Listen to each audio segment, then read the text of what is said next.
VKR TV VKR voice ఇదే నిజం.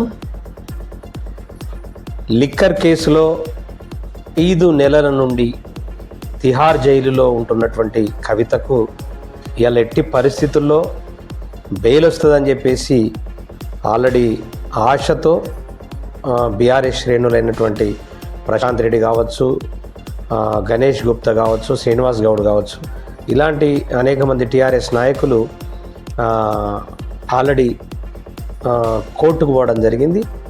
ఆయన ఈరోజు ఖచ్చితంగా బెయిల్ వస్తుందని చెప్పేసి ఆశతో ఉన్నటువంటి కవిత, ఎందుకంటే గత 5 నెలల నుంచి జైల్లో ఉంటూ సుమారుగా 10 కిలోలు తగ్గింది. అనారోగ్యం పాలై ఆల్రెడీ 10 కిలోలు తగ్గినటువంటి కవిత ఈరోజు బెయిల్ వస్తుందని చెప్పేసి తీవ్ర ఆశతో ఉండి ఇలా బెయిల్ రానటువంటి పరిస్థితి. మళ్ళీ సుప్రీంకోర్టు 27వ తారీఖు వాయిదా వేసినట్లు కూడా మనకు తెలుస్తూ ఉంది. మరి 27వ తారీఖు మరి ఆమెకు బెయిల్ వస్తుందా అనేటటువంటిది వేచి చూడవలసిందే.